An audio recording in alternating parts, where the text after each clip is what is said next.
Rajan D Jagan வணக்கம் மற்றும் நன்றிகள் பல. நம்ம முன்னாள் மக்கள் செல்வன் விஜய் சேதுபதி, இந்நாள் மக்கள் கொல்வன் விஜய் சேதுபதி அவர்கள் பாலிவுட்டுக்கு போய் பொங்கல் டைமில் கிறிஸ்மஸ் கொண்டாடி இருக்க படம் தான் மெரி கிறிஸ்மஸ். இந்த படத்தோட கதை என்னன்னு கேட்டால் இது ஒரு கதை. ஏன்னா இது ஒரு மர்டர் மிஸ்ட்ரி இன்வெஸ்டிகேஷன் த்ரில்லர் கதைன்னு இவங்க சொன்னாலும் சொல்லுவாங்க. ஏன்னா இந்த படத்தில் நம்ம விஜய் சேதுபதி கத்ரினா கைஃபா அவங்க பொண்ணோட கிறிஸ்மஸ் ஈவ் டைமில் மீட் பண்ணுறாரு. இவங்க 3 பேரும் ஹோட்டல் சினிமானு குட் டைம் ஸ்பெண்ட் பண்ணிட்டு வீட்டுக்கு வந்து பார்த்தா நம்ம கத்ரினாவோட ஹஸ்பண்டு கையில் துப்பாக்கியோட இறந்து கிடக்கிறாரு. அவரோட இந்த மரணம் கொலையா இல்லை தற்கொலையா? தற்கொலைக்கு என்ன காரணம்? கொலைக்கு யாரு காரணம்? இதில் நம்ம விஜய் சேதுபதியோட ஃப்ளாஷ்பேக் என்ன? கத்ரினாவோட கன்ஃபெஷன் என்ன? ராதிகா ஆப்தேவோட ரகசியம் என்னன்னு இந்த மாதிரி பல்வேறு வகையான கேள்விகளுக்கு நாம் எல்லாரும் வாயடைக்கும் வகையில் வாழ்க்கையே வெறுக்கும் வகையில் பதில் சொல்லியிருக்க படம் தான் இந்த ஒரே மாதிரி 2 வீடு. உயிர் மேல ஆசை இருந்தா வந்த வழியே போயிடு.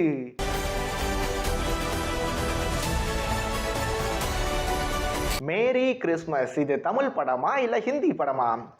இந்த படத்தை தமிழ் ஹிந்தின்னு 2 லாங்குவேஜ்லேயே ஷூட் பண்ணதா சொன்னாங்க. பட் நான் இந்த படத்தை ஹிந்தியில் தான் பார்த்தேன். விஜய் சேதுபதியோட ஹிந்தி டைலாக் டெலிவரியை வியந்து ரசித்தேன். கத்ரினா கைஃபோட பர்ஃபார்மன்ஸை ரசிக்க ட்ரை பண்ணேன். படத்தோட பிளாட் பாயிண்ட்டை புரிஞ்சிக்க ரொம்பவே கஷ்டப்பட்டேன். இந்த படத்தை பார்க்க வந்ததை நினச்சி ரொம்பவே வருத்தப்பட்டேன். பிகாஸ் இந்த படம் மூலமாக இவங்க இந்த நாட்டுக்கு என்னதான் சொல்ல வராங்கன்னு எனக்கு கடைசி வரைக்கும் சுத்தமாக புரியல. பட் எனக்கு த்ரில்லர் படம்னா ரொம்ப பிடிக்கும். அந்த படம் ஒரு ராட்சசன் மாதிரியோ ஒரு பாம கலப்பம் மாதிரியோ அப்படி இல்லைன்னா அந்த படத்தில் சர்ப்ரைஸ் எலமெண்ட்ஸ்னு கொஞ்சம் மாதிரி இருந்திருக்கணும். பட் இந்த படத்தில் சர்ப்ரைஸ் எலமெண்ட்ஸ் இருந்தோ இல்லையோ சோதனை தரும் எலமெண்ட்ஸ் மட்டும் வண்டியாக இருந்ததுன்னு தான் சொல்லணுமே. ஏன்னா படத்தோட முதல் 50 நிமிஷம்லாம் என்ன நடக்குது ஏது நடக்குது இதெல்லாம் ஏன் நடக்குதுன்னு எதுவுமே புரியாமல் நம்ம விஜேஎஸும் கத்ரினா கைஃபும் போயிட்டே இருக்காங்க. இதில் இங்கே என்னன்னா 96 படத்துலையும் இதே மாதிரி ஒரு சில சீன்ஸ் இருந்திருக்கும். ஆனால் 96 படத்தில் அந்த சீன்ஸ் நமக்கு மகிழ்ச்சியை தந்திருக்கும்.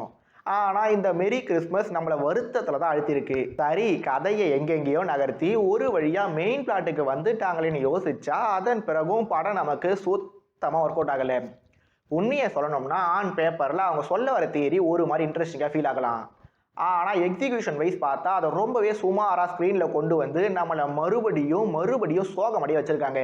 அப்படி படம் முழுக்க நம்மளை சோகப்படுத்துகிற ஒரு கதையில் வாலண்டியராக வந்து வண்டியில் ஏறினவர் தான் நம்ம மக்கள் செல்வன், முன்னாள் மக்கள் செல்வன், இந்நாள் மக்கள் கொல்வன் விஜய் சேதுபதி அவர்கள். அவர் இந்த ரோலையும் ஒரு மாதிரி செட்டில் பண்ணிட்டு போயிருந்தார். டான்ஸ் ஆட ரொம்ப கஷ்டப்பட்டு இருந்தார். இது எல்லாம் ஓகே. ஆனால் இந்த படத்தில் அவருக்கு கத்ரினா கைஃபோட நடிச்சமன்ற திருப்தியை தவிர இந்த படத்தின் மூலமாக அவருக்கு எந்த வித பயனும் இருக்க போகிறது இல்லை. நெக்ஸ்ட்டு நம்ம கத்ரினா கைஃபை பற்றி என்னென்னு சொல்கிறது? ஜானே ஜான் படத்தில் கரீனா கபூர், இப்போ இந்த மெரி கிறிஸ்மஸ் படத்தில் கத்ரினா கைஃப், இந்த படத்திலே ராதிகா ஆப்தேனு. பிளாக் பஸ்டர் பாலிவுட் ஹீரோயின்ஸுக்கு வயசானதை நினச்சி நான் வருத்தப்பட்டதா இல்லை இந்த வயசுலையும் அவங்க நடிக்கிறாங்களேன்னு சந்தோஷப்படுறதானே எனக்கு ஒன்றுமே புரியலையேன்னு நான் சொல்ல மாட்டேன். ஏன்னா எவ்வளோ வயசானாலும் அவங்களோட அழகும் குறையலை, அளவுக்கு அதிகமான மேக்கப்பும் குறையலை. இதை நான் எங்கள் கம்ப்ளைண்ட்டாக சொல்லலை, ரிக்வஸ்ட்டாக சொல்கிறேன். தயவு செஞ்சு கம்மியாக மேக்கப் போடுங்க, எங்களால் சுத்தமாக முடியல. மற்றபடி படமே மந்தமாக இருக்கிறதால மற்ற நடிகர்களோட நடிப்பை பற்றி பேசினா என்ன பேசாட்டா என்ன? ஏன்னா மது நீலகண்டனோட ஒளிப்பதிவு நமக்கு மயக்கத்தை தந்தது. பூஜா லதா சுர்த்தியோட எடிட்டிங் நம்மளை போலமாக வச்சுது. பிரீத்தமோட பாடல்கள் அதை பெருசு பண்ணுச்சு. பட் டேனியல் பி ஜார்ஜ் அவர்கள் பிஜிஎம்ன்ற பேரில் ஓவராக வாசிச்சிருந்தாலும் அதை நான் ஒரு மாதிரி லைக் பண்ணியிருந்த உண்மையை இங்கே நான் சொல்லிக்க விரும்புகிறேன். அப்போ இந்த படத்தோட பாசிட்டிவ்ஸ் மற்றும் நெகட்டிவ்ஸ் என்ன கேட்டால், நீங்கள் இந்த படத்தை இது வரைக்கும் பார்க்கலன்னா அது உங்களுக்கான பாசிட்டிவ்.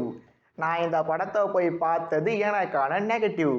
ஸோ உங்களுக்கு பாசிட்டிவ் வைப்ஸ் வேணுமா இல்லை நெகட்டிவ் வைப்ஸ் வேணுமான்னு நீங்களே முடிவு பண்ணிக்கோங்க. But morning mission chapter 1, afternoon merry Christmas, night Guntur காரம்னு 3 லாங்குவேஜில் 3 படம் பார்த்துருந்தாலும் அதில் எனக்கு அதிக தூக்கத்தை அளவில்லாமல் தந்த பெருமை இந்த மெரி கிறிஸ்மஸ் படத்துக்கே சாரம்னு சொல்லிட்டு நாம் அடுத்து ஸ்ரீலீலா த சேட் ஸ்டோரியோட ஸ்டேட்டஸ் வந்து பார்க்குற வரைக்கும் இது ராடிவ் ரிவ்யூ. நான் ராஜன் டிஜன். நன்றிகள் பல மற்றும் வணக்கம்.